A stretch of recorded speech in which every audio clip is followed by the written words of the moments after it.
Our next speaker is Dave Payton. Dave Payton is currently a columnist for the Charleston Daily Mail, but during the Mothman episode, what preceded and what followed, he was a reporter for the Huntington newspapers. About the same time the Mothman appeared, there were UFO sightings all over West Virginia, but particularly in the area along the Canal River from Point Pleasant to Winfield. And while Payton covered some of the elements of the Mothman story, he covered the UFO sightings as well. In fact, there are more of them than Mothman sightings. Dave is a native of Huntington and has spent his whole life in West Virginia. We're here today to talk about UFOs and the Mothman, in which he asks, is there a connection? Please welcome Dave Payton. Thanks, I appreciate it. First of all, how many of you really believe you've seen UFOs? Okay. Anybody see the Mothman? No, just UFOs. Okay. We've got to understand that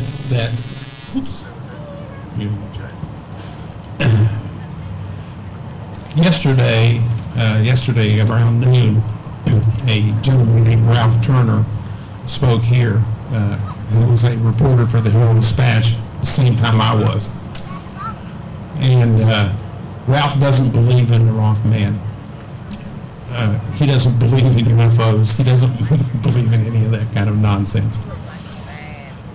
He was kind of like our city editor at the time, and a grouchy old fellow named Eddie Oliver who sent Ralph up. The story is that during the time of the Mothman sightings, Eddie told Ralph, well, there's something going on up there in Point Pleasant. I think it's just all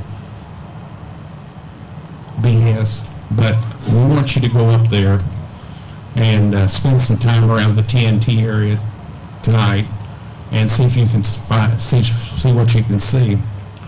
So Ralph said that he and a photographer started out from the newspaper, but on the way up here, Ralph stopped at his house and got a ball bat just in case he had a run-in with the Mothman.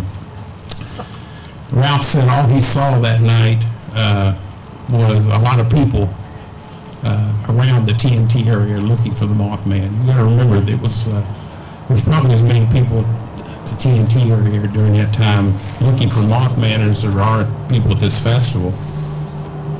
And he said he didn't see anything, and he concluded that the Mothman, there wasn't any such thing as a Mothman, but he believed it was a sandhill crane that was off course somehow and had found its way to the TNT area. Just prior to the Mothman's appearance in this area up here, there was what I can only call a rash and outbreak of UFO sightings. I'm not talking about one or two.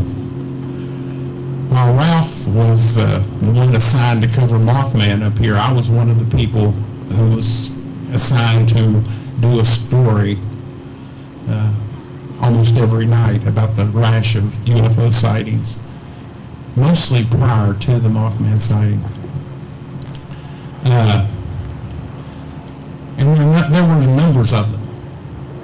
There were so many, in fact, that the Herald-Dispatch had to set up a special desk where a person sat there and recorded the sightings that they heard, or that they heard by telephone every night.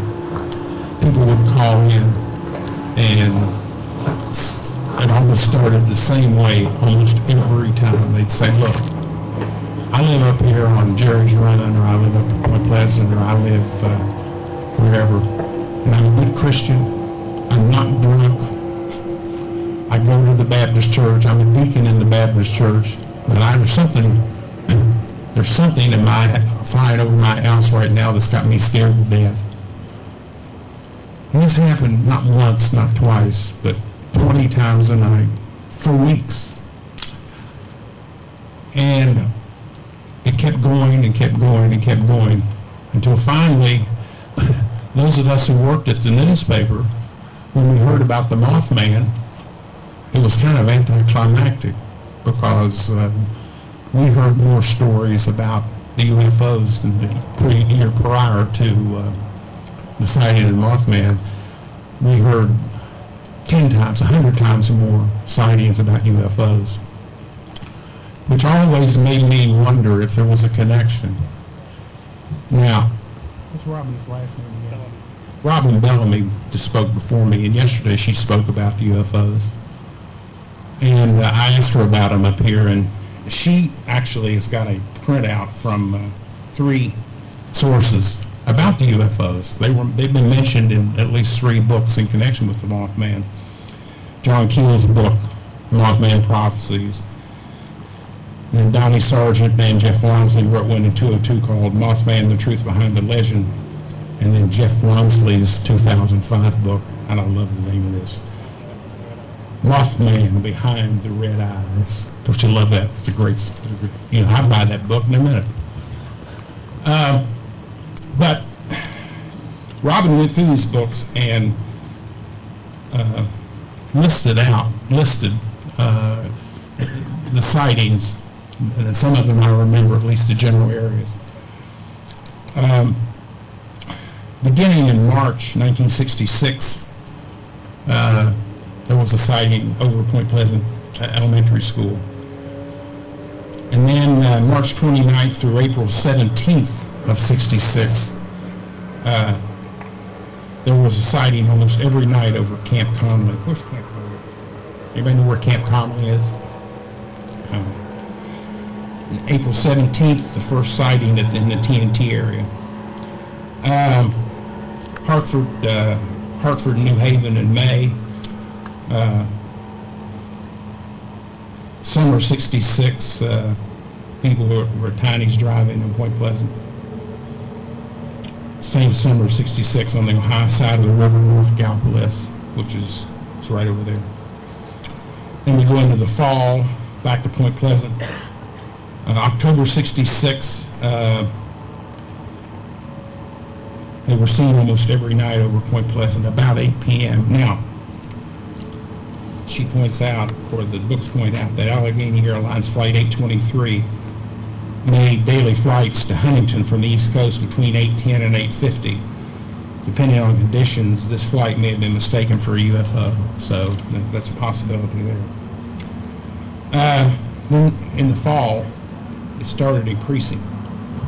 Gallipolis, TNT area, outside the TNT area, Cheshire, Ohio, which is up there where you see the smokestacks.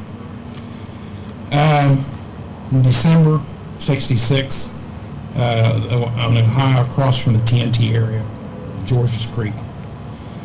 Then in January, and I remember this particularly too, this is when we really got interested, I think, at the newspaper, because this is where the calls started increasing.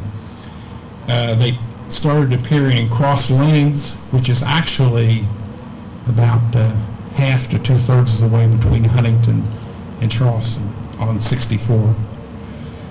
February, they were spotted in Canova and Milton. We got a lot of calls about those. And then March in Milton, and also US 60. And then in Huntington, we started getting them in early March. And then later on in March between Point Pleasant and Huntington.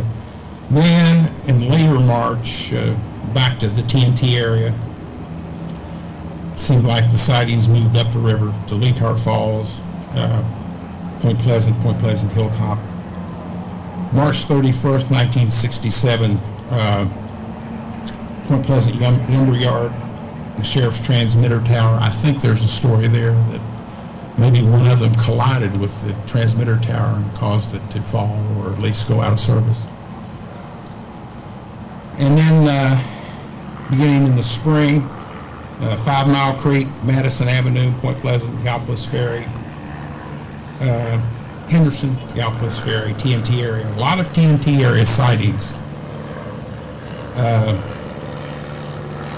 April 18th, 1967, a UFO was chased by a small plane. So on and so forth, all the way through the spring and summer. Then into the fall, September 16th, 1967, TNT, Thomas Ridge, Leetart, Nelsonville, Ohio, TNT, and December 15th, Camp Conway. These sightings, like I said, were a lot of them, at least the ones we heard about, were mostly from around in our circulation area. The Huntington newspaper circulation area didn't go much above Point Pleasant. So we don't know what happened. The people wouldn't call us, but the people who lived between Point Pleasant and Winfield took the Herald-Dispatch quite regularly. And so when something unusual, they saw something unusual, they would call us and ask us what's going on.